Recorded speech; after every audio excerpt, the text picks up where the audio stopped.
So the XRP price is doing pretty good. Together with Cardano and Chainlink, two of my favorite holds out there, they're taking over the top 10. I believe XRP is up like 6% or so today, and it's actually performing better than almost anything. And the rise has been pretty good. 65 cents in XRP. And if you take a look at this little chart, you can see that over the last month, we've definitely been putting some work in. I know, guys, this is still relatively nothing to where we're headed, but sometimes it's important to understand the trajectory that you're in. And even though we're not at the end of our up spurt, it's good movement. You know, it's nice for me to see. We're up 22% or so, 23% in a month. And what we're getting towards, and especially what I hope we're getting towards, is to an area where the majority of holders watching this video can't be at a loss anymore. I mean, realistically speaking, if you bought consistently and you're still in a loss, you've definitely played the game wrong. But I'd say the moment we're above $1,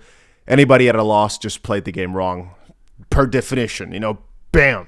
Right now, though, I'm going to cut people some slack. If you're not doing too amazing, I'm giving you a little bit, you know. Then again, for a lot of the hodlers, I think this is an amazing time because it's been a while since we saw 65 cents here. You can see the last time was all the way back in August after we saw that meteoric rise from Ripple winning the lawsuit and XRP being declared a non-security. But it's even interesting now to see that over the yearly performance, even though we have ourselves that outlier here, you can see the general trajectory from basically the start of the year at roughly 35 cents. Slowly now, we have doubled throughout this little time period, but you can see slowly now, this upwards trend is starting to showcase itself more and more. And I've had a lot of people asking me, Dusty, what's up? Why are we pumping? Why are things doing well?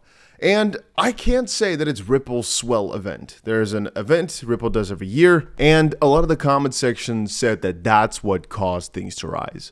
I don't think so. The speculation is that at these announcements, Ripple's swell might be 7-8 November in Dubai. I'm not sure exactly when. No, just checking it out here. It's actually 8 and 9 November, which is really interesting because that's the same time as the Binance Blockchain Week over in Turkey, which I won't be attending. Neither. Swell because I didn't get accepted. Screw people at Ripple. And the one in Turkey because it's just too annoyingly far. Anyway, there's some speculation, logically, that if Ripple has a meeting of sorts, right, in this case here, they have a good get-together, that they could be announcing a lot of cool new products, a lot of new technology, a lot of new something. And since it's going to happen in about 2 days from now, it would make sense for the price to pump in anticipation rather than from the actual announcements themselves, because people are trying to buy the rumors, sell the news. The reason I said I don't think the event itself is pumping the price too much is because, well, I'm not sure there's been any indication of what is going to be announced. So that would be like just buying by throwing a dart blindly. But then I'm thinking, if that's the case anyway, right? If people are buying right now in anticipation of this swell event, then why buy now? Because you knew the event was going to come up for months and months and months. Why not then just buy at that point? Why buy at the latest moment? That doesn't make sense to me. So I think that's just a convenient narrative, but I think the true reaction, and the reason I'm saying reaction is because of as follows, is that it's just a reaction right now to Bitcoin showing signs of continued momentum. Anyway, something else that was rather interesting, you can see over on the top right here, was the XRP Q3 markets report, which came out a couple of days ago. And I'd say that this, even though not that great for the price on its own, might have actually solidified people's beliefs again that it's going the right way. But as I tried to address earlier, I think Bitcoin is showing signs of a continued bull rally, bull market back, yada yada.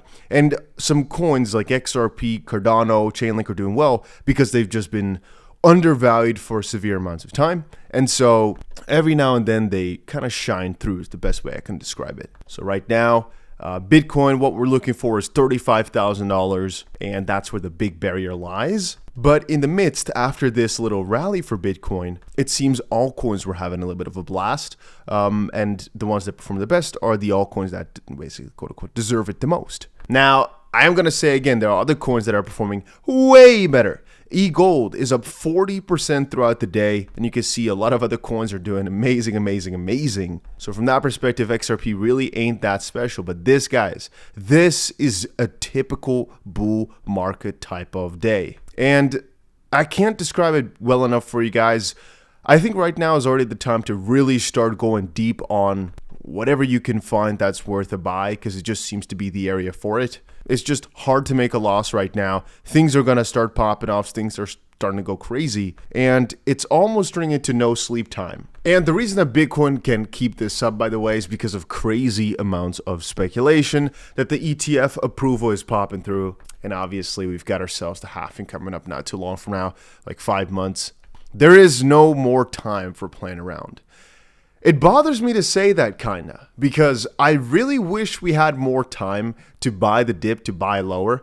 A lot of people will disagree, say, I'm so happy there's bull market, and I have got the opinion of, if you know what's coming, and you know it is as certain as I do, then every single time you see an uptick in price, like we're seeing day to day now, the more sad you get knowing that your cheap prices will be gone. As my philosophy is always, whatever dollar I put in is going to 10x in a couple of years.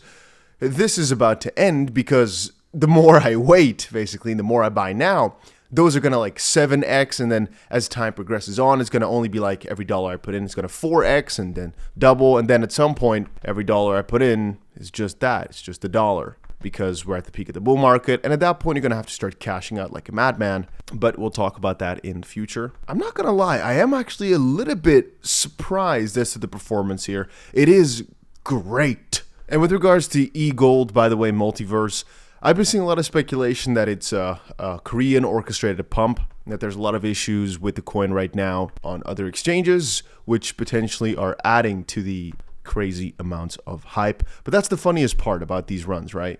If nobody can explain why coins are pumping, and they're pumping 40%, 30%, whatever, that's when you know you're seriously in a crazy bullish market. It's actually funny as well. I've got some group chats here with just normal folk that are into crypto, I guess. And it's also interesting to me how they are starting to now look for these altcoins together that are going to start popping off. So the time is literally here, and it feels just unreal. You guys have all made it through. I'm proud of you, by the way. And again, the strategy is as follows. We're still holding on to our main altcoins because those are going to most likely perform regardless of everything. But right now, we're starting to diversify more and more, a little bit away from Bitcoin into the crazier altcoins, because even though Bitcoin will probably still be king for a bit, the time has come that I've already warned you guys about many times that altcoins are outperforming. And so, yeah, I might be doing this a little bit prematurely here, but I am starting to go on the crazier altcoins already a little bit, as that is, I believe, the way to make the most amount of gains in the big bull run. And again, all we're watching for is potentially a nice little Sunday $35,000 Bitcoin close. That could be extremely bullish, and we're just on the verge of it. We're just on the edge, just barely. But even if it does not happen, I don't think it's going to matter too much, to be completely honest with you. But yeah, that's about it for my little crypto update. I'll see you guys again in another one pretty soon.